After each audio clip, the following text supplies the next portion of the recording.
wabarakatuh. Nah, kembali lagi pada video kali ini kita akan membahas tentang administrasi ketatausahaan sekolah. Nah, sebelumnya perkenalkan, nama saya Tasya Permata Putri dengan NIM 2223102. Saya berasal dari program studi Pendidikan Ilmu Pengetahuan Alam. Nah, yang terhormat kepada Bapak Dr. Hanif Al-Qadri MPD selaku dosen pengampu pada mata kuliah Administrasi dan Supervisi Pendidikan. Nah, langsung saja pada materi ini saya akan membahas yaitu tentang administrasi ketatausahaan sekolah.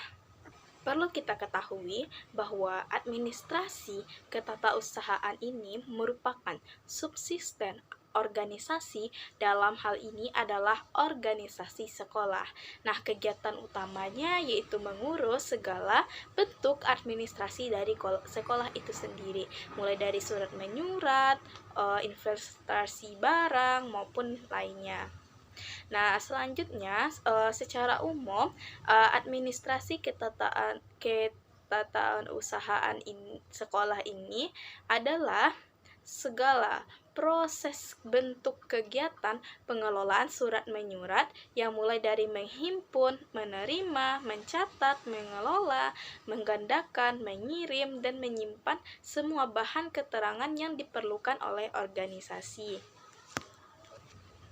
Nah, yang kedua kita akan membahas tentang proses pengadministrasian ketatausahaan di sekolah atau mengenai persuratan dan kearsipan. Nah, yang pertama yaitu persuratan atau penataan surat. Nah, tata cara persuratan ini di lingkungan Departemen Pendidikan dan Kebudayaan itu diatur oleh dalam Keputusan Menteri Pendidikan dan Kebudayaan atau Kemendikbud Republik Indonesia nomor 091/UI 1995 tanggal 25 April 1995 tentang pedoman tata persuratan dan kearsipan di lingkungan Departemen Pendidikan dan Kebudayaan. Nah, menurut jenis-jenisnya surat itu terbagi menjadi yang pertama yaitu surat dinas, yang kedua yaitu nota dinas, yang ketiga yaitu surat kawat atau telegram, yang keempat ada memo, surat pengantar, surat keputusan, surat edaran, surat tugas, surat kuasa, dan lain sebagainya. Nah, itu merupakan salah satu dan bagian dari jenis-jenis surat. Nah, selanjutnya kita akan membahas yang kedua dalam proses pengadministrasian ketatausahaan sekolah ini, yaitu ada kearsipan atau penataan arsip. Nah, dalam penataan arsip ini diatur oleh beberapa azas. Yang pertama yaitu azas penataan arsip. Nah, azas ini yaitu azas sentralisasi, desentralisasi, dan gabungan. Nah, teman-teman semua, azas sentralisasi adalah azas penataan arsip yang dipusatkan pada satu unit. Sedangkan desentralisasi adalah azas penataan arsip pada unit-unit yang ada dalam organisasi. Dan sedangkan azas gabungannya ini adalah penggabungan antara azas sentralisasi dan azas desentralisasi. Nah, yang kedua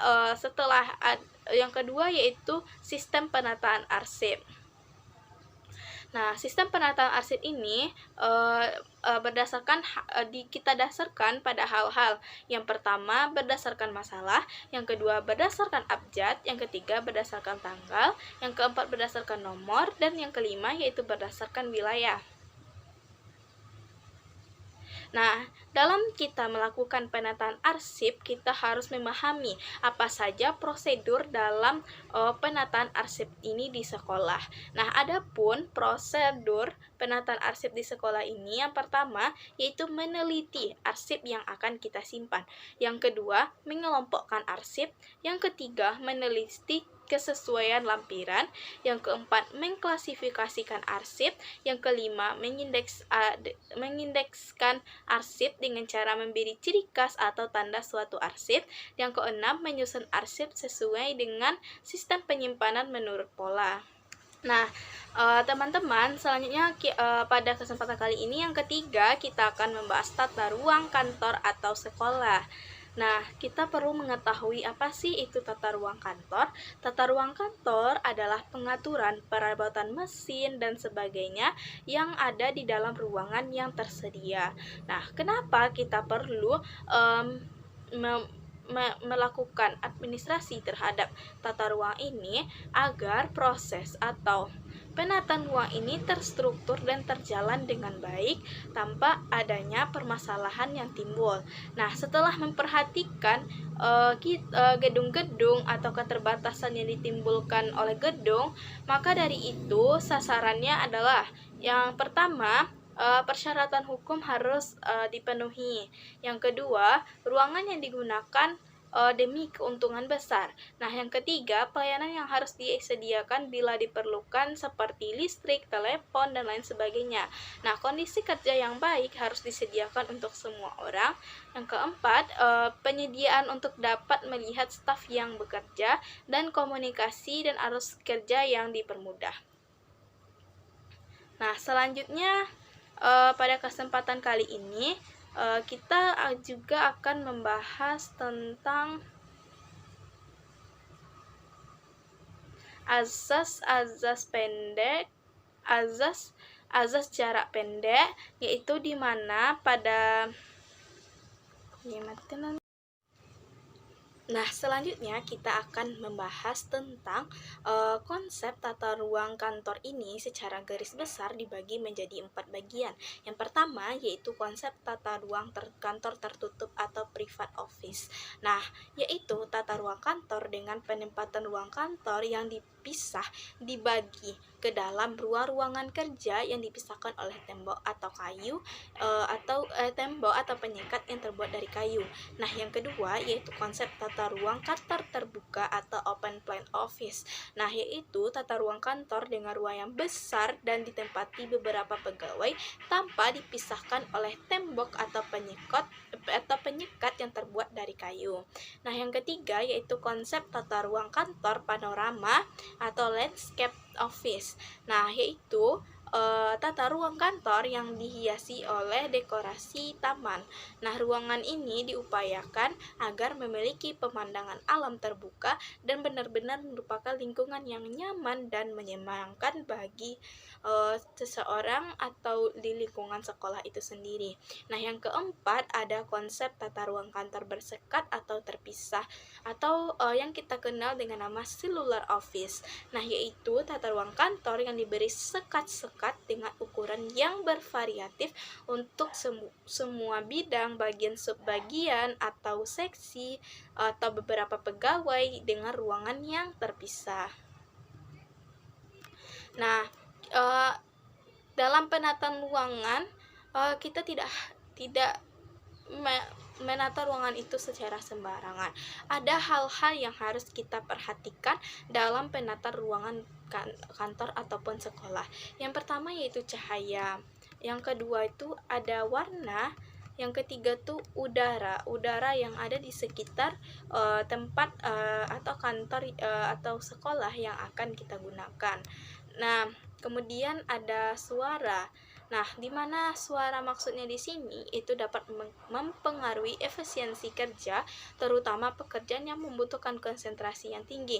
Nah, teman-teman semuanya, jika suatu sekolah atau ruangan guru misalkan itu tuh berada di lingkungan yang dimana siswa tersebut di tempat dekat dengan tempat istirahat siswa, pasti mereka ketika melakukan suatu pekerjaan harus membutuhkan waktu, membutuhkan ketenangan, dan jika terdengar suara berisik siswa ini maka itu konsentrasi dari guru tersebut akan terganggu. Maka dari itulah perlu kita perhatikan gangguan suara yang nantinya bisa mengakibatkan konsentrasi guru dalam bekerja itu berkurang karena penataan ruangan yang tidak memperhatikan suara keributan yang akan ditimbulkan di sebelahnya.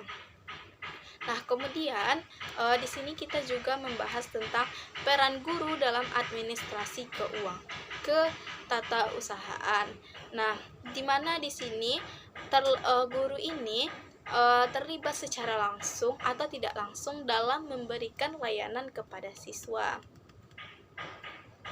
Nah, yang kedua, guru ini juga menghimpun, mencatat, mengolah, menggandakan, mengirim, menyimpan, dan menemukan kembali berbagai keterangan yang berkenaan maupun menunjang penyelenggaraan dan pendidikan di sekolah.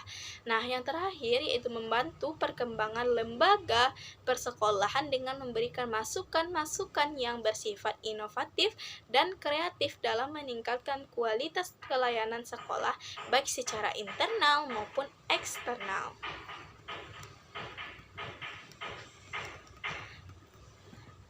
Nah, teman-teman semuanya, tadi kita telah membahas tentang apa itu administrasi ketatausahaan sekolah. Yang kedua, kita juga tadi sudah membahas tentang pengarsipan surat dan lainnya. Kita juga telah membahas tentang tata cara kita menata suatu ruangan. Kemudian kita juga membahas peran guru dalam administrasi ketatausahaan. Nah, selanjutnya dari pembahasan yang telah saya sampaikan tadi, Nah, teman-teman semua, setelah saya membahas semua pembahasan yang telah disampaikan tadi, dapat saya simpulkan bahwa tata usaha yaitu semua mekanisme yang dapat membantu memperlancar, meningkatkan aktivitas, dan efisiensi pada proses administrasi dan menyediakan segala data dan informasi yang diperlukan oleh satu satuan pendidikan, baik itu sekolah maupun perguruan tinggi. Nah, terkait dengan administrasi ketatausahaan sekolah berarti adalah suatu proses atau kegiatan yang terstruktur dalam misalnya seperti surat menyurat, menghimpun, mengolah dan lain sebagainya. Nah, sedangkan tata usaha itu sendiri juga dapat diartikan sebagai kegiatan melakukan penentuan segala sesuatu yang terjadi di dalam organisasi untuk digunakan sebagai bahan keterangan oleh pimpinan. Misalnya pimpinan yang dimaksud di sini seperti di sekolah yaitu kepala sekolah. untuk digunakan sebagai bahan keterangan oleh kepala sekolah tadi. Nah, yaitu meliputi segenap kegiatan mulai dari proses pengadministrasian ini maksudnya meliputi segenap kegiatan mulai dari perencanaan, pembuatan, pengolahan, penataan, sampai dengan penyimpanan bahan keterangan yang diperlukan oleh organisasi. Itulah tujuan dari adanya administrasi ketatausahaan di sekolah. Mungkin hanya sekian penyampaian materi yang presentasi yang dapat saya sampaikan. Mohon maaf jika ada kesalahan. Saya sudahi dengan wabillahi taufiq wal hidayah. Wassalamualaikum warahmatullahi wabarakatuh.